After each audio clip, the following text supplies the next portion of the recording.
Good evening and welcome to FTB Sports. This is the Tottenham Hotspur Reaction Show. I am Sam Spurs for Life. That's my name, Sam Spurs for Life. And Spurs have won 4-0, 8-1 on aggregate, and the Europa League round of 16. Here we come.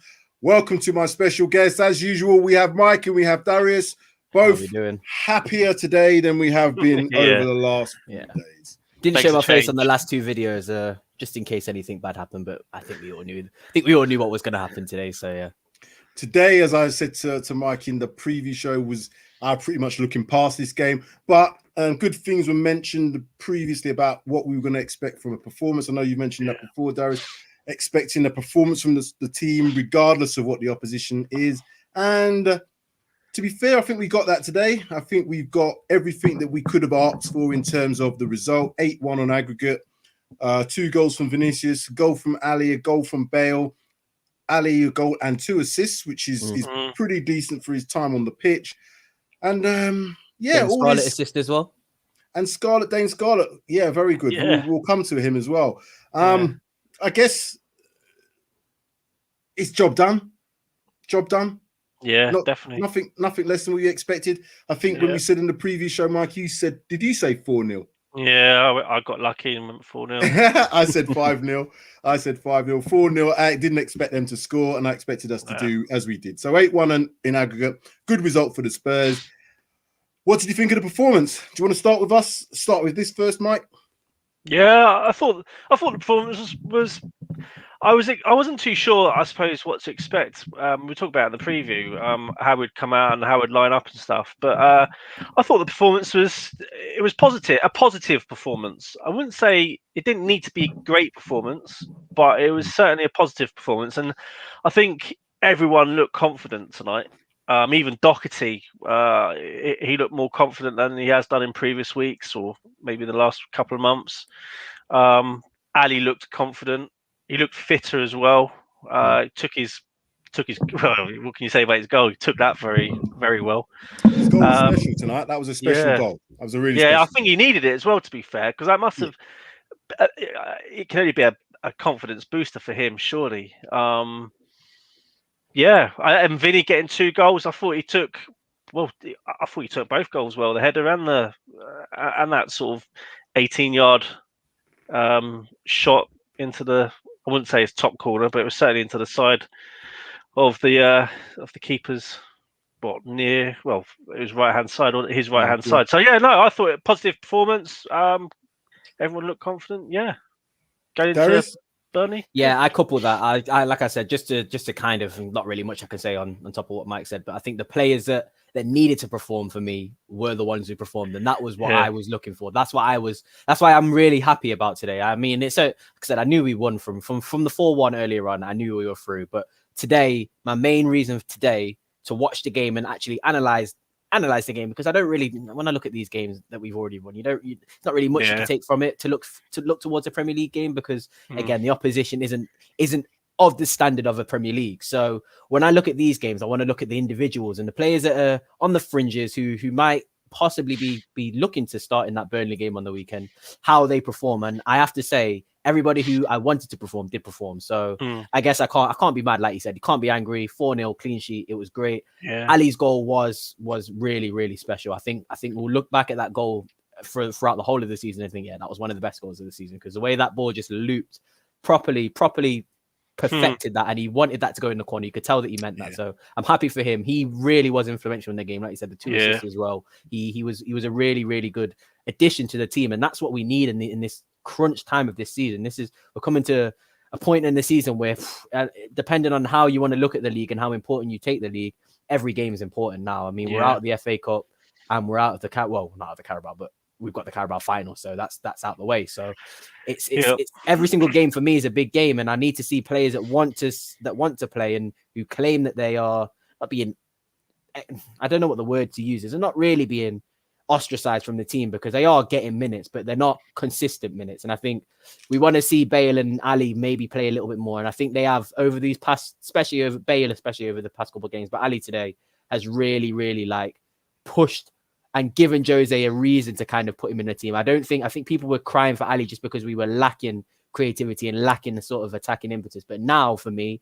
Ali kind of deserves to say, yeah, I've shown why I deserve to start, and yeah, give me a go. Let's carry on the good form and the positivity, I think. So yeah, that's my point. I think those players are really looking to get into this team on is it Saturday or Sunday? I don't even know myself.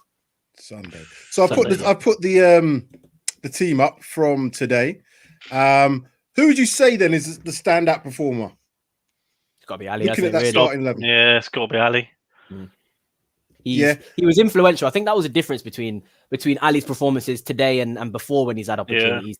He was influential. He kind of wanted to get on the ball. He did work a little bit harder. Again, his pressing can be improved, but Ali as a player isn't really that person to be an aggressive presser. He was like that when he was 19 coming up. You come from MK Dons, you joined Tottenham, you want to prove yourself. But at the moment, we know he's not really a presser of the ball. So we want him to influence the game in other ways. And he did. He got on the ball. He played good passes. He was the flicks were kept down to a minimum. He didn't obviously get rid of them all. I don't want him to see him get rid of those sort of flicks on the ball out of his game, but he made sure that they were done in the right time and not at a point where we could lose a ball and potentially they could go the other way. So yeah, I think Ali, I don't know about you guys, but for me, Ali was the best player.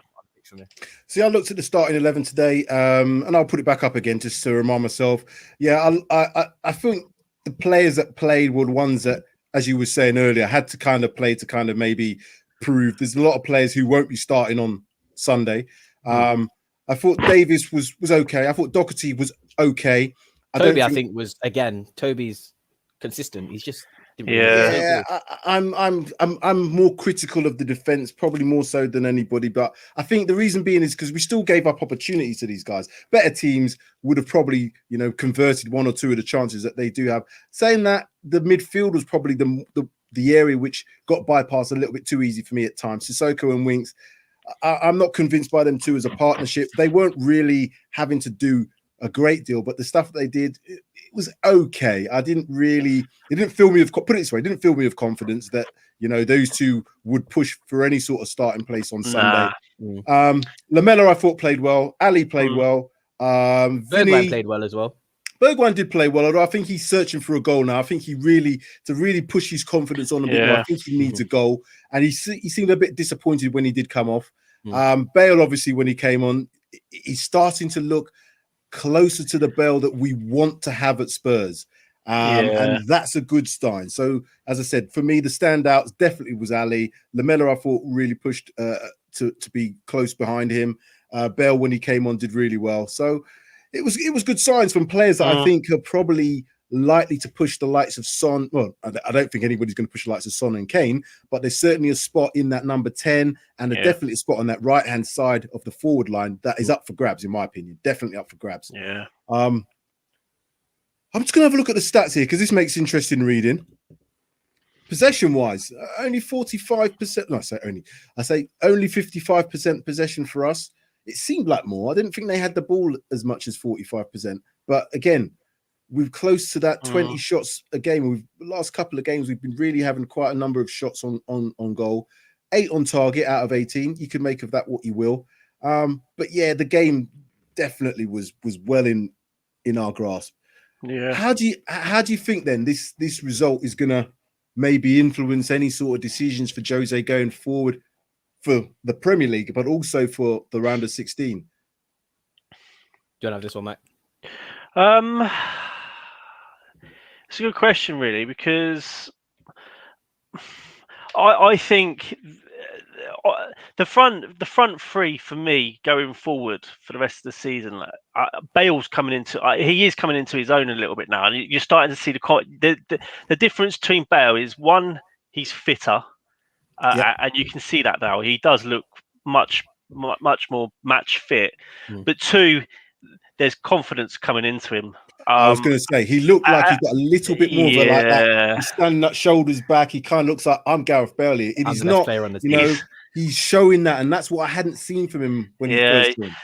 There's been a change. I can't pinpoint the game, but there's been a change in Bale, and you can see it. Just the way it's almost like he's going on the pitch like he is the boss. I think it was a City game. I think even though he didn't really have much, I think that as crazy as it sounds, that little dribble might have just given him the confidence to kind of push on and realize I still have it in me. He has it in him. It's Gareth Bale at the end of the day. And we're live on Facebook, so just going to read out this comment. So from a Facebook user here, congrats, Spuds. Results should be great for confidence, regardless of issues. Bale is still quality. Hope to see more of him before the end of the season. So that's going back to what you were saying, Mike. So yeah, just on the Bale thing, continue what you were saying regarding Bale. Yeah, I think personally, he has to start against Burnley. The front three, I don't want to see a front three that's any different than Son on the left, Bale on the right, Kane in the middle. That, for me, against Burnley, especially now Bale's... In every game, he's looking better now. And this is the sort of Bale that we've all been wanting to see, all been kind of expecting. And we've, like Mourinho said, and he has said it all along, it's like Bale's a bit of a project. I've got to get him match fit. I've got to get his confidence. And I've got to work out how I can get the best out of him. And I think he's managed... If what we're seeing is a reflection on what Mourinho's done with Bale, then I think he's done the right thing in just fighting temptation to start him every single game and just bringing him back slowly. So that would be my front three, and I think the back line, Toby, for me again, we just look we look more assured at the back when Toby's playing, and I am a little bit disappointed that he got the 90 minutes, but I think regardless, if Toby's fit, then for me he has to be the first name in that back four, especially at centre back. My only concern is there wasn't any Sanchez today, and he's going to be fresh for Sunday. Yeah. So yeah, we might be able to. We might have to look at that one and think. Yeah. But I think we've just got, in terms of how we like this game and the previous sort of game against Wolfsberger, I think we've now got to continue with this style of play, because we've got the balance seems to be working now with Reggie back. Ori, I thought, might have started or played today, but obviously he hasn't. Whether he plays Sunday or not, we don't know. But and the thing is, sorry, just on Ori, he wasn't even in the match day squad. So he's not. Okay. No. I didn't know that. I thought he was in the squad. Yeah, see, I thought initially he was going to be in the squad, but no.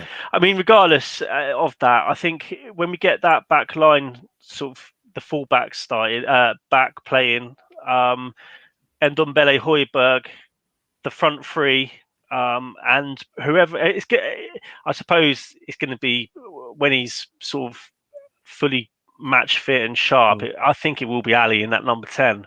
Can I ponder a question? What about Bale in the 10 and Lamela on the right for the Burnley game, or just in general? Just maybe, obviously we've got Lo Celso as well coming back, but while Lo Celso is out and maybe Ali necessarily won't start every game, what about Bale in the 10 and Lamela on the right? I know they're quite fluid in that formation anyway, aren't they?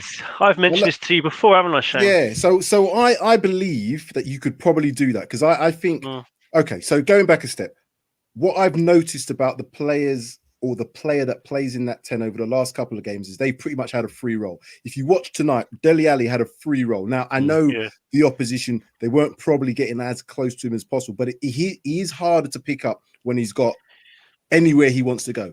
I think don't restrict that player in that 10 as much. I think what's happened previously is that player's probably been restricted to doing certain things in a certain area, and staying in that space just behind in front of the box. And I really believe if you've got a player that's got the quality of someone like Ali, the quality of someone like Bale, I'm a little bit dubious about Lamela in there, because I think those other two have got better qualities in terms of passing and doing other stuff. Lamela's more direct, and he's got more of a sole role, and he likes to do that. But in terms of that real quality, Bale and Ali do more. So if you said to Bale, you can have a free role, you don't have any defensive responsibilities, I think you'd get a lot more out of him, because he would just do what he did the last couple of games he's played. He's really looked like a player that's above the level, and he certainly was way above the level of the opposition tonight. And if you take that into the Burnley game, they're right back, or even he would have no chance. The sort of Bale that we could see over the last couple of games really could influence things going forward. And this is what it comes down to. It comes down to, and that's why I put so much pressure on Jose Mourinho, because it comes down to how your manager wants a player in a position to play, and the instructions he gives out, because the formation isn't the problem. 4-2-3-1 for me, like I said, 4-3-3, there's not too much difference. Normally when you play 4-3-3, there's one defensive midfielder, so it would be Højbjerg, and then you could obviously sometimes play Lo Celso and Ndombele, but that didn't work. We could see that we need more defensive solidity in front of our back four, because they're just not good enough. So I think the 4-2-3-1 is the way to go forward. But I have noticed, and you're completely right in what you're saying. Whoever plays in the number 10, and what I like to see is the fact that it's not just a certain player. It is whoever plays in that 10 has much more license to necessarily. Even Dele Alli was going backwards. It wasn't even like he was staying forward. He was coming back into the centre midfield areas to pick up the ball as well. So it's not like he's saying just stay forward and pick up the space. He's saying you can literally go where you want as long as you are playing your part and at least trying to press. Maybe if we want to press, if that's the tactic he's choosing, if we want to press high, then he would want you to do that. But I think it's definitely the way forward to go is allow our number 10, whoever it is, to just basically do what they need to do and they can perform. It's having that confidence as well, isn't it? 100%. I mean, because if you're confident, you won't just be rigid in that sort of, I'm just going to stay behind the front three. If you're confident, you're going to be going searching for that ball, which is what Ali did today, to be fair to him. He did, like Darius said, he went back into that, almost into that centre midfield role to pick up the ball.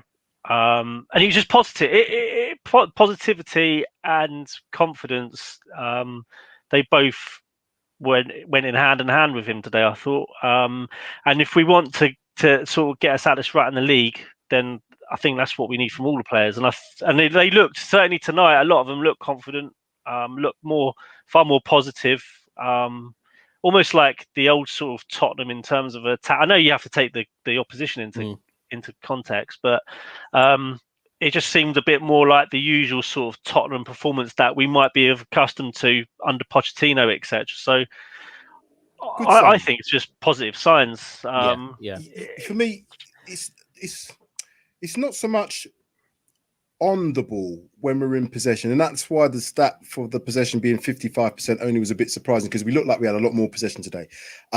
Those players that we've mentioned are all good in possession. It's the off the ball stuff which Jose, I think, has had the problems with. Now, being under pressure by a team that's pressing you a lot and, quick on the transition, quick in the counter attack, that's when you're looking for the off the ball stuff.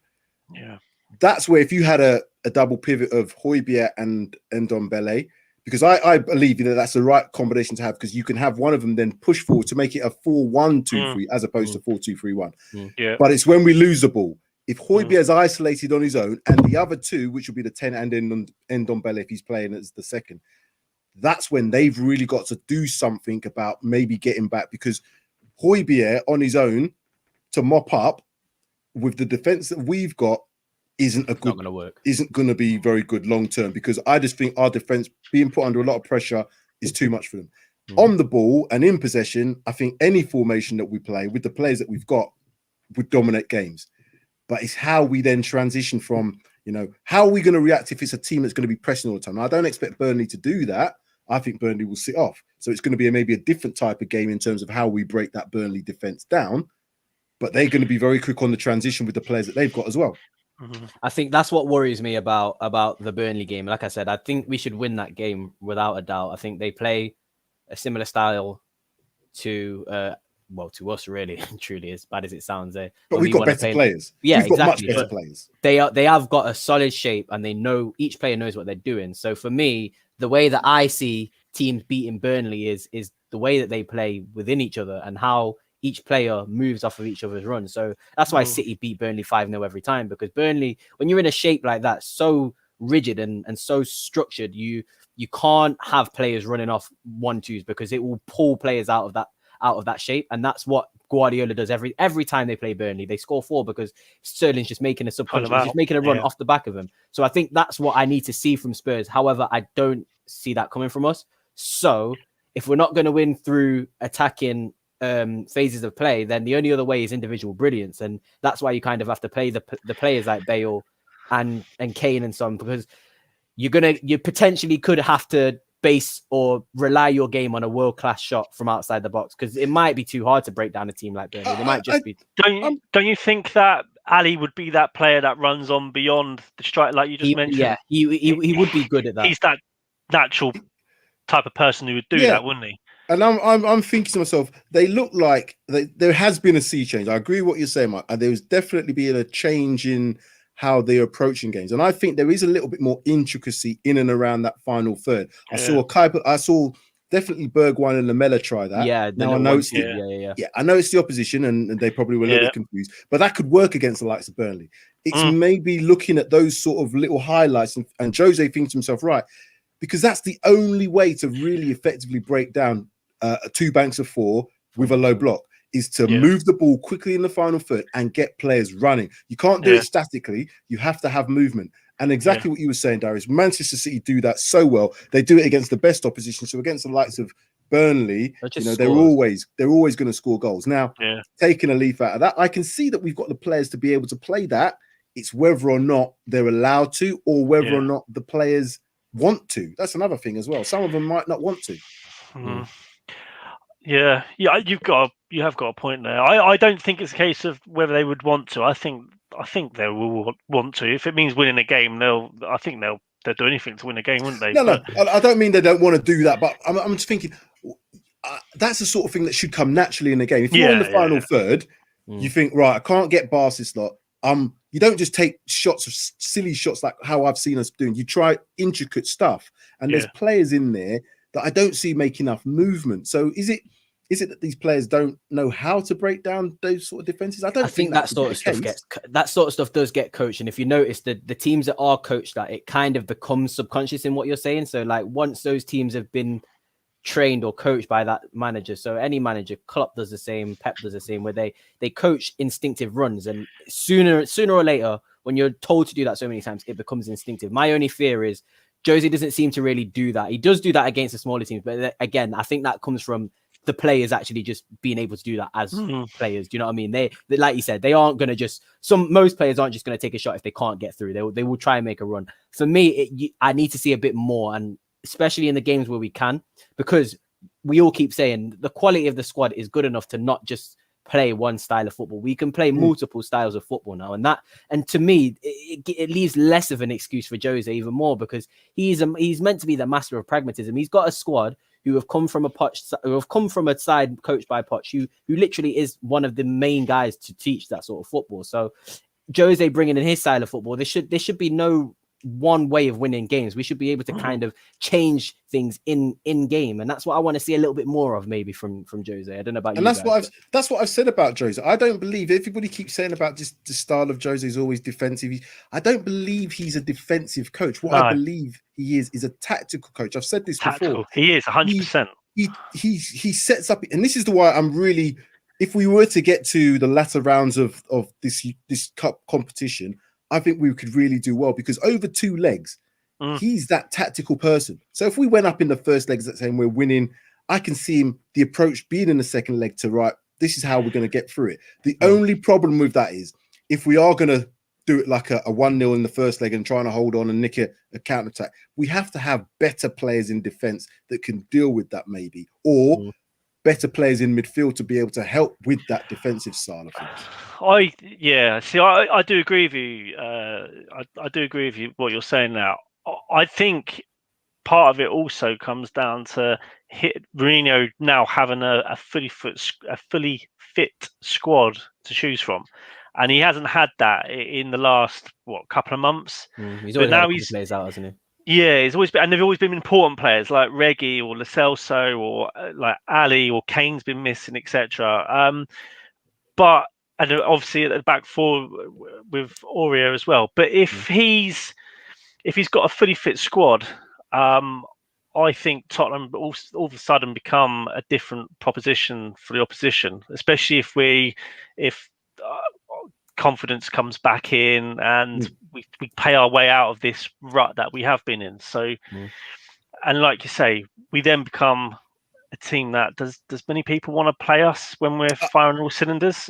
I think if we've got a fully fit squad, like you said, to choose from, and we've got two legs to play a team, in a one-off game, anybody can win a game. We all know that in a one-off game. Over two legs, usually the best team wins. Usually the best team wins. And it's tactical, because depending on where you play first, if it's home or away. Now, because we haven't got fans now, that might negate that side of things. However, it's still two games, and 90 minutes isn't the end of it. It then means you've got another game. So this is where I think the tactical side of things, the know-how, the European experience that Jose has will help us certainly with a lot of the other teams. Depends on who we get in the draw. If we get one of the English teams, that might be a little bit different. But I still think that we've got enough in our squad to be one of the top 3-4 clubs who have a chance of winning this competition. Yeah. I was going to ask, what's your thoughts, and I'll probably come to you first on this, Darius. What's your thoughts on the youngsters tonight? How do you think they performed?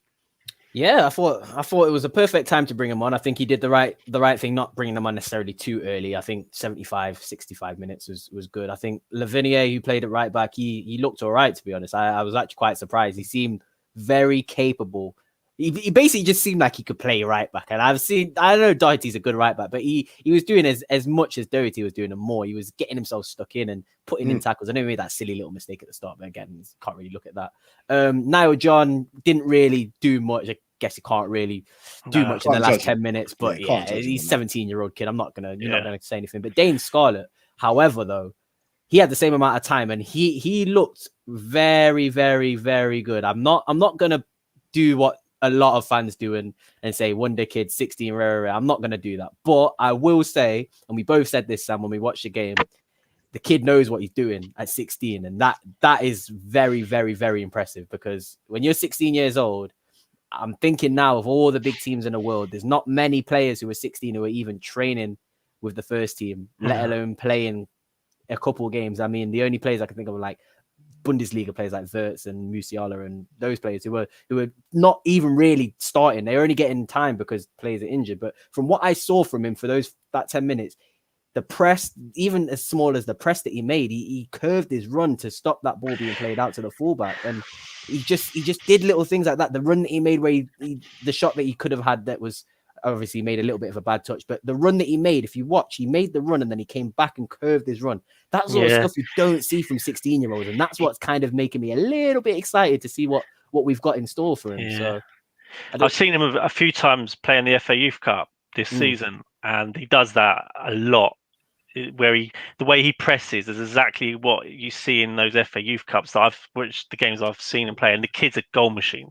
It's like how amateur boxers get taught. They get taught a certain way, and then when they get into the pro game, it's very different in terms of how you approach. That's the same way that this coaching, to me, or what I saw from that particular run, was an FA style coaching. It's one of them ones that they make a point of doing it, and I've done them courses. They say make that curve run, limit the opposition to where they can play the ball. So as you were saying, Darius, you make that run, the only place that defender could play was either a long ball or back across his goal.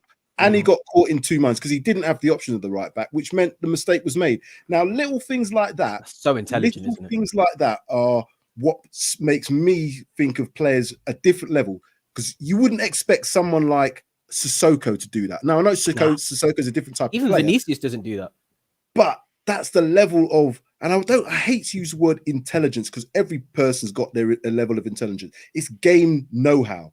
At a young age, at 16, to have that know-how and force the player to make that mistake and then get the goal from it is something that you can build. And now I'm thinking to myself, should you keep that player or put him out on loan next season? So yeah, I was just going to ask that question. Do you think being 16 is too young to kind of progress him further, or do you think we should take advantage of potentially a very good talent and kind of fast track him to that first team? What's your opinion on that? Go on, Mike. Go on, you go first, go on, Sam. My thoughts are, if he's playing and training with the first team that he's doing at this moment in time, by all accounts, that's what the reports are saying, he's training regularly with the first team, more so than he is with his counterparts, then they have got high hopes that he can play at this level. If you've got high hopes of him playing at this level, there's no point in keeping him playing under 23 football and not giving him a chance in the first team at Spurs. Get him into a good, similar situation to what we've got for Oliver Skip at Norwich, a good footballing team that's going to play him. My only thought is there's not many teams, even at championship level, that are going to start a 16, 17-year-old as their main striker. So it's going to be difficult. But he needs to, in my opinion, I think he needs to at least maybe have half a season out on loan, see how he does, and then make another decision after that. And I would do it, because I think he needs to get that robustness about him. He looks like he's got finishing ability from what I've seen in the games I've seen under 23s and all the rest of it. And now what I've seen in terms of that intelligence and game intelligence, he needs to make sure he's doing that regularly to get that confidence, and then to maybe push for a first team, maybe in a couple of years. I think he's only going to be 18 in 2 years' time. Yeah. See, I wouldn't put him out on loan. I mean, from what I've seen of him, that kid, I think he'll be. it's hard to. I'm not going to go into comparisons with other players, but I think if he gets the experience that he's been getting this season, I would throw him in. Because it's a bit like the whole Wayne Rooney when he came to was it Everton, when he broke the scene on Everton. They didn't put him out on loan, did they? I think they just literally threw him in the deep end and he just blossomed. And I think Dane is. I think he's like that. I think he could literally, just because he's quick. He's, like you say, there is intelligence of how he presses, etc. And if Vinicius hadn't stolen that ball off him, I'd put my house on that. He would have scored. He would. I think he would have scored as well. My point about what you said, and I agree with it. The only issue I've got is that Troy Parrott wasn't able to get in the first team. They had to get him out on loan. And he's in the same sort of age at the time. Exactly, yeah, even getting someone like Vinicius on loan, who's an established player, hasn't been able to oust Kane. So I don't know how they're going to put a 16-year-old to get enough regular football to oust someone like Harry Kane. That's my only concern. Unless Harry Kane's injured, and then you're going to say, well, we're going to rely on the 16-year-old. I don't think it's going to happen without enough experience of him at that level. I think, he's only 16, so he's still developing, isn't he? So, I personally, I would do what they've done this season, but potentially give him slightly more. Just have slightly more trust in him and give him more game time next season for the games like in the Carabao Cup. Give him more minutes and just see what he's about. And then I think he's better than Troy Parrott from what I've seen in terms of his just the way he plays. In the last FA Youth Cup, Spurs, I think we're playing Newport County and Spurs were 2-0 down. He goes in and bangs in 5 goals. They end up winning 6. I think it was 6-2 in the end. Yeah, I saw that game. Incredible performance. Yeah, I think you're onto something, Mike. I think if you look at the minutes that Vinicius has played, you're 100% right. We can't basically rely on him if Kane was to get injured. However, if we was to bring in a striker, maybe I can't even really think of any good strikers that maybe won't be as mad that they're not playing as much, but having him as a third striker potentially, because we all know Kane's injury record, it's awful. He's going to get injured in a season. So if you give another player those minutes necessarily, if Kane does get injured, and then Dane Scarlett is a backup to him, he could see a few more minutes being given to him. And I know going on loan is the best way you can learn, especially if you're a young player. But that again comes with the fact that you have to kind of start for that team and get a lot of minutes, because Skip's playing almost every minute. He's pivotal to that team. That's why he's getting. And that's my point. So is he going to get the minutes, even if he stays at Spurs and he's like still in the first team and he's around and he's training? Is he going to get the physical minutes at the level we want? Because I'm not talking about under 23, because he looks like he can play that all day now. That's fine. So it's the next level up now. So the next level up would be first team. He's not going to get in our first team. That's a given. With Harry Kane there, not the first 11. No, he's not getting in the first 11. Is he going to be on the bench? Possibly. But then you don't want to have a 16-year-old on the bench. Then something does happen to Kane. Rely on him. Yeah. If he's at a championship club, it's hard. It's a difficult one, because I agree what you're saying, that we'd like to keep him to maybe use him at Spurs, but we ain't going to really know week to week to week how this kid's going to develop unless he's playing week to week to week. He might go on loan and it might be really bad for him because, he's only 16, he's missing home and all the rest of it. It's a chance. But you could do a 6-monther. You could do it right. We're going to do the beginning of the season until January, see how you go. If it doesn't work out, bring him back, give him all the love and say, yep, right, we'll do this for you now.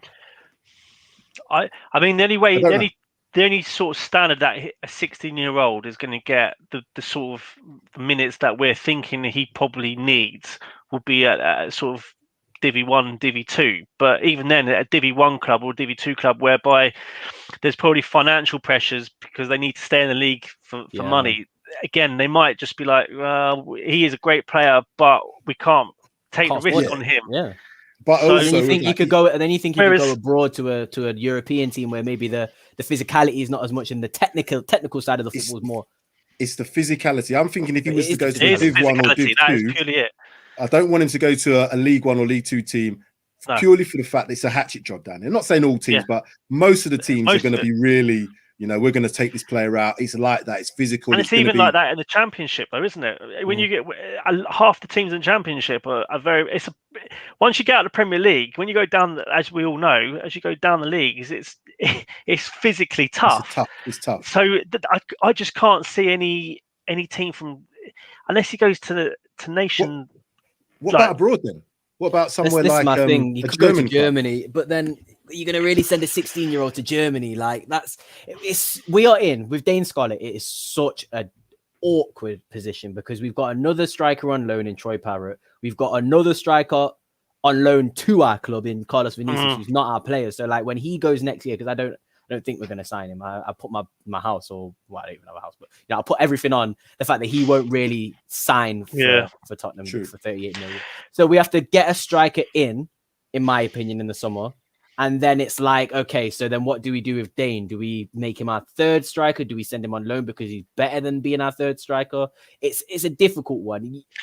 We have to find the perfect situation for him. I think if the situation is not perfect for him to develop his game and improve himself, I think it is just best to keep him at the club, just because you don't really want him to go out on loan.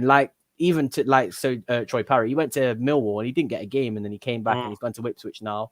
Harvey White looks like he's doing all right at Portsmouth. Skip again. You find the perfect team, and we've now looking at Skip. We are now desperate for Skip to come back. And a season before that, we weren't really. We all knew as Spurs fans that Skip was a good player because we know our academy, but we didn't really think he would get into the first team. Now he's gone on loan to a perfect team at Norwich, who play very good football under a good manager, who were top of the Championship, so they're playing for something. He's a fulcrum of their team. He's going to come back and he's going to be fine. I know that he's going to be fine. You have to find that for Dane Scarlett, but he's only 16, so it's like and this is the other thing. Rush. So there's no rush, is there? Like you just said there is no rush. So it might be that we just do another full season with him playing in the under-23s and give him that experience slowly give him more minutes, like you said. Just slowly give him the minutes because he is a talent. If he had scored tonight, this could be a complete. If Vinicius hadn't taken that shot, and to be fair to Vinicius, he put it in the back of the net well. But if Scarlett had scored, this would be it could be a completely different conversation. It would be like, well, how do we start him, or how do we play him, sort of thing. Is this the next big I think there's a Harry Kane young star? I think there's definitely an argument for both ways, whether he stays or whether he goes. I just think with a player like that who's showing this ability, he's showing the desire, training with the first team football team, and first 11, should I say, first team squad. I think he just needs to be playing now, because what they tend to do with youngsters is they give them a bit of a, here you go, little fillet. They maybe get a little bit big-headed, and they kind of like, we'll bring you back down to earth, go back and train with the 23s.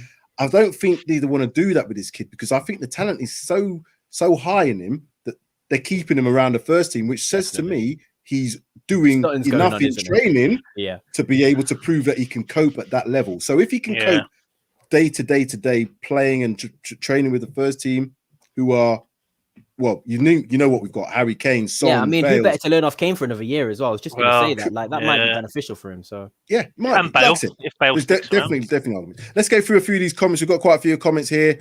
Errol, good evening, gentlemen. Good evening, Errol. You got the time right this time, Errol. You got the time right. It is the evening, not morning. What a goal from Dele Alli. It was a fantastic goal. We've all talked about that. Another comment in from Adam. So good evening.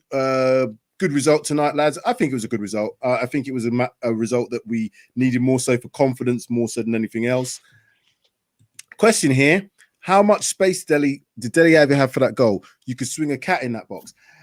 Again, look at the opposition. The opposition, there was a one, and you mentioned it earlier, Darius, in the game we was watching, where Dele Alli had about 5 minutes. Out for... He had 5 minutes on his own. He almost did like a bloody windmill and then passed it to Bale, and Bale put the ball in. You ain't going to get that sort of level of time against the likes of Burnley, who are going to close you down. Any footballer, as I mentioned before, any footballer that has good football that has time can pick those passes out, which he did. So that's good. At least he did it. Another comment here. Good chance of winning this trophy, but where is still a lot of teams within this competition? So there is still a lot of teams in the competition, and Man United being one of them. Would you back against Jose to win this with the team and squad that he's got, gents? Why wouldn't you? Know what? I think it's a flip of a coin for me. I don't think we hold the keys to winning this, and I also don't think we don't have the capability of doing it. I genuinely think it will be on the day. If the players turn up and everyone plays well and the defense is solid and maybe we get a few lucky chances and we score and maybe we deflect a couple shots onto, like, I feel like it's really going to come down to a real tight decision, or not even decision, but it's going to be tight. I think it's going to be tight games all throughout now. I don't think there's going to be a team in there that won't give us a challenge, but then at the same time, I don't think there's a team in this competition, like you said, that we can't beat, especially over 2 legs as well. So I can't confidently say, yeah, Jose's got this. Don't, like, we're going to get to the final, but then at the same time, I do kind of expect him to do it. So it's hard. I can't determine that. The teams are good. The team's really good, and we'll have to wait and see how serious, especially the English teams for me, take it. I know Arsenal are very serious about it because they nothing else to their season. They don't have anything else to play for. But Man United, if you look at Man United, I mean, they're third, not actually that far off City, given maybe if City drop points, doesn't look like it. And also Leicester as well, probably don't want the same to happen last season, as in them dropping out of the top 4. So they might prioritize the league more so than the Europa League. So again, the intentions of the teams. I don't think Leicester are going to prioritize this over the top 4. I think from last year they made that mess and they fell out of top 4. I think Brendan Rodgers wants that top 4. So if he has to make a choice, I believe the league will be it for him. Man United, again, would they look at it as being definitely something they want to win as opposed to challenging? It is because of the semi-final meme that Ollie is. I think he has to. I think he's in the same situation as I'm not sure. I don't think it's a trophy that was going to change Man United's history as such. It doesn't really change it for them. It changes it for us, in my opinion. It does. So for that reason, if there was a push come to shove thing and Ollie's like fighting to be second, because I think that's where the board for them, and we're talking about Man United here, I think that's where they want to progress in the league. They don't Europa Cup. Well, they won it in 2018, didn't they? So they're not that fast. But the only thing on the flip side of that is what's Ollie done at United? He's not won anything. That's my thing. He's known for not getting past that semi-final. So it's like I feel like he's going to have to prove a point almost as well, because he's had investment, he's had players come in, so he has a bit of pressure on him. So I know the expectations of Ollie to not maybe I didn't expect Ollie to be second place in the league. I'll admit that, but I just think that it really does come down to how other teams take this competition, because for me, we are going to take this competition more seriously than we're going to take the league. I don't think there's going to be many teams in this competition, especially when I say like Rangers, unbeaten, top of the league. They should be okay. Lille, again, top of the league in France. But it's PSG they've got to compete with. AC Milan are now 4 points behind Inter in the league. So all these teams who are in the Europa League have very, very, very important seasons domestically to focus on. Whereas we're kind of on the opposite side. Our domestic seasons, to me, it's over. So and I think this is the priority. This is a priority. So we see how serious our team and our manager wants to take this. And it's funny because we pretty much played our second team today. Other teams, the other English teams, have they got a second team? Like if you look at Leicester, United do, Leicester don't. Arsenal don't either. Man United have, but I wouldn't say their second team is any better than ours. So, like you say, I think it will depend on what each manager's priorities are. I mean, for Ollie, I would have thought he would take this quite seriously, because any trophy, surely for him, is better than nothing and just finishing runners up. Because who remembers the runners up? The board don't mind him finishing. Like you don't reckon? The board. I think the board would be more happy with Ollie finishing second than winning the trophy. They won't sack him because he didn't win the Europa League. However, if Jose doesn't win the Europa League, he might lose his job. And I think that's where the difference is. His job does depend on. He's got 2 chances to save his job, in my opinion. I know we've discussed maybe he might be staying regardless, but I think he's got 2 chances to save his job, Jose Mourinho. One's obviously the Carabao, which we're not really giving him much opportunity if City continued the way they are. And the other one's the Europa League. So for me, it's very, very obvious how we can win this. We have to just put all our eggs in one basket. And I'm ready for that. Wherever we finish in the league now, it's going to have to be if we win the Europa League. What if we got 9 points on our next 3 games and the league changes slightly and we find ourselves all of a sudden with a game in hand? There is a top 4 push. No. I still think, don't get me wrong. Jose would look at it. He's very calculating. He's going to calculate what's going to be the biggest bang for his buck. Now, he may look at it and say, right, I can make the top 4, but making a top 4 doesn't win us anything. True. He's a winner. Jose's more of a winner than he is Yeah. a top four. Top four will be good, don't get me wrong. Yeah. But on his CV, he wants to say, I won this, I've won this. He's not going to say, I got that many top fours. Trophies is what he's all about. That's why I think he's going to take this over that top four, and he's going to look at the Carabao Cup as being his best ways of getting silverware for him and also for the club. For that reason, that's why I think he's going to do that. And let's not forget as well. Let's not forget as well. You get the same reward from finishing top four as you do for winning Europa League. So and yeah, you don't get a trophy. Why not get an added trophy? Exactly. Like, why not just add a trophy onto it? Arsene Wenger took that trophy when he retired. He took his top four trophy with him. So, you know, one other here, the Irish Hotspur. Welcome, Irish Hotspur. I've seen your shows on YouTube. Very good. Thank you for tuning in. Big up to Spurs. Thank you very much for that. I guess we look forward to the weekend now, gents. Yeah, it's big in my opinion. I think it's big. I think it. I think it is. I think it's going to be it is a big game because if we win it, confidence coming back into the team. It's that whole confidence factor of just building upon that you could easily take that going forward for the rest of the season. I mentioned this game being a confidence booster over 2 legs in the preview, and I think this is what the team, the club, the squad probably needed. I needed a game like this where we could sort of give the opposition a bit of a hammering, but play a relaxed game where everyone sort of gets that confidence back, get the sharpness back. Players that are coming in get minutes under their belts. I think this is the game we really needed. Evening to Mr. Silver Fox as well. Good evening. How are you doing? I think you're right. I think it was a game which was comfortable because we were never in danger of losing it. So it allowed players to be confident. It didn't have too much pressure on them.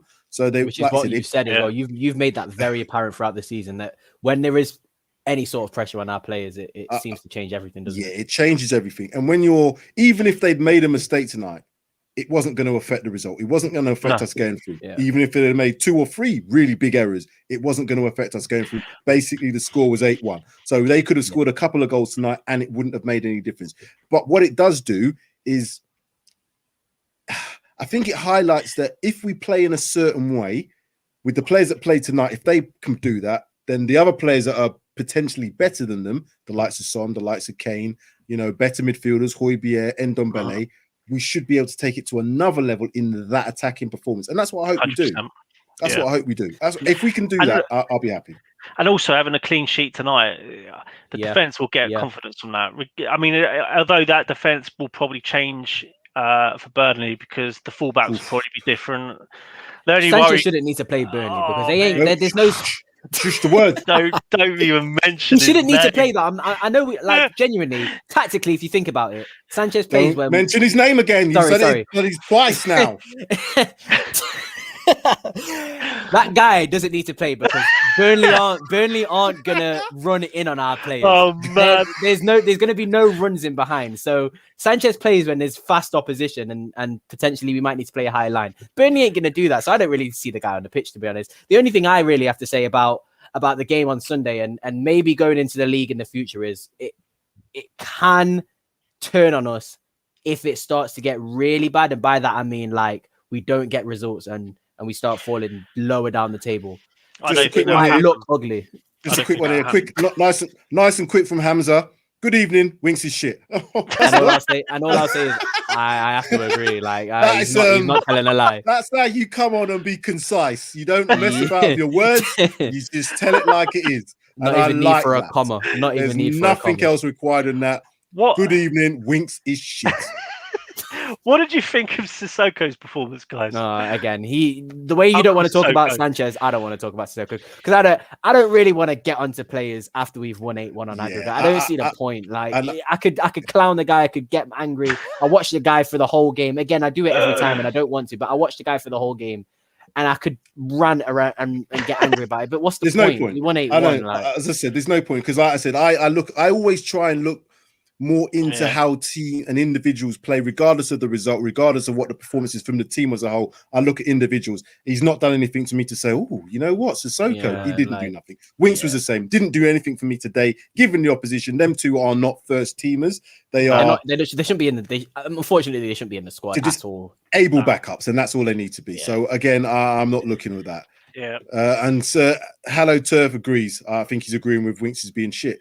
Okay, well, I think we've done enough of our bashing of players. We shouldn't really be doing that on an 8-1 victory. Gentlemen, before we go, like, subscribe, share, comment to all those watching. Hit the notification bell as well to make sure you get all the latest updates for all our shows that come up on the channel.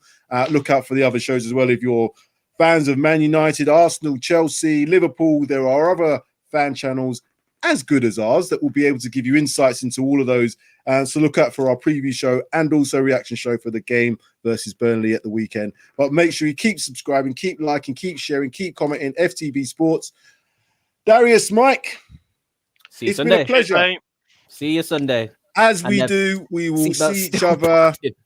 Seatbelt's still booking. I want Deji and Marlon to be on the next one as well. Oh yeah, for real. That will help again with the get those boys jokes back on. And Pipes as well. Pipes wasn't in the comments. I missed a few. I missed a funny Pipes comment. Oh, we've got a few. Before we go, we've actually got a few comments coming back here. I think it's Hamza again.